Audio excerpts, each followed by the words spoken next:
90 కుటుంబాలకు పైగా వాళ్ళ పొలాలకు సంబంధించి ప్రభుత్వం ఇండస్ట్రియల్ పార్క్ పేరిట తీసుకుంటుందని చెప్పేసి కూడా వాళ్ళు ఆవేదన వ్యక్తం చేస్తారు. దానికి సంబంధించి ఈ రోజు అయితే ప్రెస్ మీడియా ముందుకు రావడం జరిగింది. వాళ్ళ బాధలు ప్రభుత్వం దృష్టికి తీసుకెళ్లాలని చెప్పేసి. ప్రస్తుత సమస్య ఎక్కడ మొదలైంది ఏంటి ఒకసారి అన్నని అడుగుదాము. అన్న నమస్తే అన్న. నమస్తే. ఎట్లా ఉందన్న మీ ఊర్లో పరిస్థితి ఏంది, అసలు అధికారులు ఏం చెప్తున్నారు? మా ఊర్లో పరిస్థితి చాలా భయాతలుగా గురి చేసే విధంగా ఉంది. గత 2 నెలల క్రితము లగచెర్ల పోలేపల్లి అకిన్పేటలో భూసేకరణ జరిగింది. ఆ వివాదం ప్రతి ఒక్కరికి తెలిసిన విషయమే.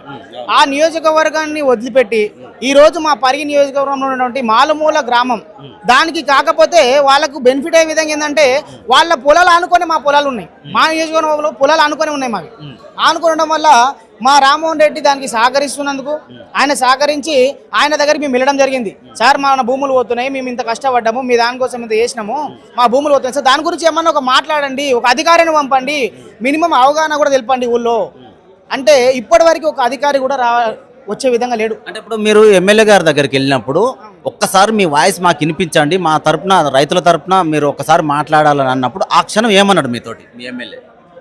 రైతులు ఆయన కలిస్తే కదా ఇప్పటి వరకు ఆయన కలవలేడు. పక్క ఉన్న ఊరు గ్రామ ప్రజలు వాళ్ళు కలిసిరు. కలిసితే నాకేం తెలియదు, నేను ఇప్పుడు ఏమి చేసే పరిస్థితులు నేను లేను అనే విధంగా ఆయన మాట్లాడుతున్నారు. ఈరోజు తప్పుకునే విధంగా మాట్లాడుతున్నారు. రామ్మోహన్ రెడ్డి అన్న ఒకటే కోరుతున్నా, మీరు ముందుకు వచ్చి మాకు అండగా నిలబడి ఈ ప్రెస్ క్లబ్ ద్వారా నేను తెలియజేస్తున్నా, అండగా నిలబడాలి. మా ప్రతి ఒక్క రైతాంగానికి ముందుండి భరోసా ఇచ్చి ఈ నోటిఫికేషన్ని రద్దు చేయడానికి ముందు పాత్ర వహించాలని మనస్ఫూర్తిగా కోరుకుంటున్నారు. ఏం చెప్తారు అన్న మీరు ఇప్పుడు ఈ సమస్యను అధికారుల దృష్టికి తీసుకెళ్తే ఏం చెప్తారు? అసలు అధికారుల దృష్టికి మేము తీసుకెళ్ళాం, కలెక్టర్ ఆఫీస్కి పోయినాం, మండల ఆఫీస్కి, ప్రతి ఒక్క ఆఫీసర్ దగ్గరికి, ఎంఆర్ ఆఫీస్కి, ప్రతి ఒక్క ఆఫీసర్లో ఈ మధ్యకాలంలో ఏమైందంటే 60 రోజులు మాకు టైం ఇచ్చారు. ఎవరు నోటిఫికేషన్ అయితే జారీ చేసిన తర్వాత 60 రోజులు టైం ఇచ్చారు. ఈ 60 రోజుల్లో పాటు మీకు ఏదైనా వద్దనుకున్నప్పుడు వాళ్ళకు లెటర్ ఇవ్వచ్చు, మన నుంచి ఒక లెటర్ ఇవ్వచ్చు. ఆ లెటర్ ఇవ్వడానికి ప్రతి ఒక్క అధికారి దగ్గర వెళ్ళినాం.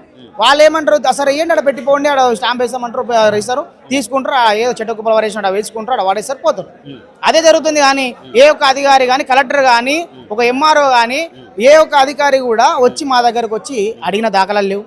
మినిమం బేసిక్ అవగాహన కల్పించే విధంగా లేదు. ఈరోజు అవగాహన కల్పించాలి కదా. అరే మీ భూమిలో పంటలు ఉండట్లేదురా, మీకు ఫ్యాక్టరీలు పెడుతున్నారు, అది చేస్తున్నారు, మాకు మన సీఎం ఇది చేస్తున్నాడు, మన ఎమ్మెల్యే గారు ఇది చేస్తున్నారు, మీరు దానికి సహకరించాలని అడిగే నాదుడు కూడా ఒకరు లేరు ఇప్పటివరకు. చాలా బాధాకరమైన విషయం ఇది. మొత్తం ఇప్పుడు మీ కాన్స్టిట్యున్సీలో చూసుకుంటే ఎన్ని గ్రామాల రైతుల దగ్గర ఈ భూములు అనేది ఇండస్ట్రియల్ పార్క్ పేరు తీసుకుంటున్నారు? గత మా ఊరు గ్రామ ప్రజలు అంటే వాళ్ళ నియోజకవర్గం వదిలిపెడితే ఇప్పుడున్న గ్రామాలకు నోటిఫికేషన్ జారీ చేసింది 4-5 గ్రామాలకు జారీ చేశారు. 4-5 గ్రామాల మొత్తం భూమి దాదాపు ఒక 1200 ఎకరాల సేకరణలో ఉంది. 1200 ఎకరాలు అంటే 1200 ఎకరాల లోపల ఎన్ని కుటుంబాలు ఉంటాయి, ఎంతమంది పిల్లలు ఉంటారు, ఎంతమంది రైతులు ఉంటారు? ఈ రైతాంగాన్ని అందరినీ తీసుకుపోయి నువ్వు ఎన్నో వాడేస్తున్నావు. ఈ రోజు నేను అమ్ముకుంటే 20 లక్షల రూపాయలు పక్కనున్న నీ నియోజకవర్గం ఇచ్చినావు కదా, అదే 20 లక్షలు మాకు ఇస్తే మేము వేరే దగ్గర కొందామని పోతే 1 కోటి రూపాయల ఎకరం ఉంది, మేము ఎట్లుండాలి, రేపు పొద్దున ఏం చేయాలి? మా తాత నాకు ఇచ్చింది, నా 3 ఎకరాల భూమి ఇచ్చిండు, మా నాయన దానికి 2 ఎకరాలు కొన్నాడు. నేను ఇప్పుడు ఏదో 1 ఎకరా కొని మా నెక్స్ట్ తరానికి 6 ఎకరాలు 7 ఎకరాలు ఇస్తే వాడు ఏదైనా పంట చేసుకుంటావు. లాస్ట్ టైం ఇప్పుడు చూసినాం, కోవిడ్ టైంలో చాలా ఇబ్బంది పాలైనా మనం. ఇండ్ల దగ్గర ఉంటే కోవిడ్ రావడం, అదే మేము పొలాల దగ్గరికి వెళ్ళి పొలం చేసుకుంటూ మేము పొలం చేసినా కూడా మా దాన్ని నమ్మితే కొంతమంది రైతులకు వెళ్తుంది. అది పండించి దేశాన్ని కూడా బాగుపరిచే విధంగా ఉంటుంది. రైతులని అంతా చేయడం అంత అనేది. ఈరోజు నేను కరోనాలో పోయిన తర్వాత ఆరోగ్యాలకు ఎటువంటి కరోనాలో నుంచి మా ఊరికి ఎలాంటి బాధ్యత రాదు. ఎందుకోసం అంటే మా నడి ఒడ్డున మా ఊరు ఉంటుంది, చిన్న గ్రామం, తిప్పి కొడితే ఒక 1000-2000 ఇండ్లు ఉంటాయి. ఆ పక్కన ఉన్నది మొత్తం దాదాపు 4-5 కిలోమీటర్లు మొత్తం పంట పొలాలే. ఇప్పుడు మీ ఊరు పేరు మీద ఎంతమంది రైతులు మొత్తం ఇక్కడికి వచ్చిన వాళ్ళు ఎంతమంది? అందులో ఉన్న 16 మంది మాత్రమే వచ్చినాం. బాధితులు మొత్తం 90 మంది దాకా ఉన్నారు. 90 మందిగా 90 కుటుంబాలు 90 కుటుంబాలు ఉన్నాయి. ఆ 90 కుటుంబాల భూమి 235 ఎకరాలు, అది కూడా పట్టా భూమి. అసైన్ ల్యాండ్ ఉండేది మా ఊరు మొత్తంలో 12 ఎకరాల మాత్రమే ఉంది. ఆ 1200 నోటిఫికేషన్ కూడా అది కూడా జారీ అయింది. ఆ 12 ఎకరాలు ఉంది కదా, ఆ 12 ఎకరాలు తీసుకోండి, సపోర్ట్ మేము చేస్తాం. ఆ 12 ఎకరాల లోపల ఫ్యాక్టరీలు పెట్టుకుంటారా, ఏం చేసుకుంటారా, నువ్వేమన్నా చేసుకో, వదిలిపెడతాం. మా పట్టా భూములు లాక్కోవడం ఏంది? ఇది దౌర్జన్యం కాకపోతే మా తాత మీరు ఇప్పుడు పట్టా భూములు మళ్ళీ సాగు భూములు ఇవన్నీ ఇప్పుడు మీ పేరు మీద పట్టాయి ఉన్నాయి. మళ్ళీ ప్రతి సంవత్సరం పంట అనేది మీరు సాగు చేస్తూనే ఉన్నారు. ఖచ్చితంగా సంవత్సరానికి 2 పంటలు చేసే మాత్రమే, సంవత్సరానికి 2 పంటలు చేసే విధంగానే ఉంటాయి. ఇప్పుడు మీ దగ్గర కొన్ని ఫోటో చూపిస్తా. నేను పత్తి కానివ్వండి, పత్తి వేస్తాము, వరేస్తాము, అన్ని ప్రతి ఒక్కటి వేస్తాం. ఈరోజు చూడండి, ఇది పత్తి. ఇది ఇప్పుడు ఈ ఆ, సంవత్సరం ఈ సంవత్సరం పంట ఈ పత్తి చూడండి అయిపోయినది. ఆ, ఓకే. పంట అయిపోయింది. ఎంత ఎంత మంచి పెరిగింది పచ్చగా చూడండి. ఉంది, అవును. ఎంత పచ్చ ఉంది, ఎంత ఇది ఇది వచ్చేసి గంధం చెట్లు అండి. మా పంట పక్కన గంధం చెట్లు అవి. ఆ గంధం చెట్టు వేసిండు మా ఫ్రెండ్స్. ఇది గంధం చెట్లు వేసింది. ఓకే. ఇది ఇంత మంచి గంధం చెట్లు. అంటే ఇప్పుడు మీ సైడ్ ఎంత ఉందన్న భూమి రేట్ ఎట్లా ఉంది? చూడండి. ప్రజెంట్ ఎట్లా ఉంది మీ సైడ్? మా సైడ్ వచ్చేసి 10 లక్షల నుంచి 15 లక్షల మధ్యలో ఉంది. కొంత మేరకు ఈ మధ్య కాలంలో ఒక 20 లక్షలు 25 లక్షల వరకు పెరిగింది. ఓకే. పెరిగినప్పటికీ మేము కూడా దాదాపు మేము అప్పు చేసి మరీ ఒక అద్దె ఎకరా కొనుక్కున్నాను. నేనే కొన్నా. లాస్ట్ 3 మంత్స్ 6 మంత్స్ అయితే ఉంటుంది. గవర్నమెంట్ తరపున ఎంత ఎంత కట్టిస్తా ఉంటున్నారు మీకు ల్యాండ్ పక్క వాల్యూ? నియోజకవర్గంలో కట్టించింది అయితే 20 లక్షల వరకు కట్టించారు. ఓకే. అదే ఎంత ఇస్తా ఉంటారు? మాకు కూడా అదే ఇవ్వచ్చని మేము అనుకుంటున్నాము. కానీ ఎంత ఇస్తున్నారని ఏ అధికారి కూడా మాకు ఇప్పటివరకు ఎవరు చెప్పలేదు, ఎవరు రాలేరు. ఫైనల్ ఏం చెప్దాం అనుకుంటు మీ డిమాండ్ ఏందన్న? గవర్నమెంట్ కైనా సరే, అధికారులకైనా, మీ ఎమ్మెల్యే ఒకటే, మా పట్ట భూములను వదిలేండి. మేము వేరే డిమాండ్, మాకు పైసలు వద్దు, మీ నుంచి మాకు ఎటువంటి ఆదరణ వద్దు, మేము ఏం కోరదలుచుకోలేదు. మా పట్ట భూములను మమ్మల్ని వదిలేయండి. మేము అంత కొంత మేము సాగు చేసుకొని మేము బతికే ధైర్యం మాకుంది మా గ్రామ ప్రజలు. ఎందుకోసం అంటే ఈరోజు బిక్కున ప్రతి ఒక్కరికి భయాందోళన గురవుతున్నారు. ఒకరొకరికి నిద్రలేని రాత్రులు, జ్వరాలు వస్తున్నాయి.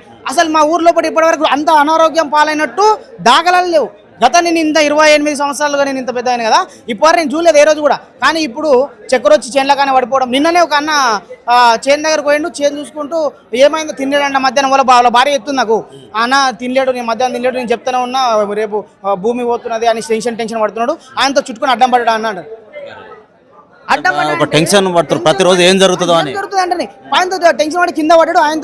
ఆయనకి తీసుకెళ్ళి హాస్పిటల్ తీసుకెళ్తే ఏదో వడదెబ్బ తగిలింది, మైండ్ తినలేడు, ఆయన ఏదో జరిగింది, ఆయన ఏదో బాధాకరంగా ఉంది. అంత దౌర్భాగ్యమైన. ఏం చేస్తారన్న ఒకవేళ ప్రభుత్వం మీ పట్ల సానుకూలంగా స్పందించకపోతే ఏం చేయబోతారు?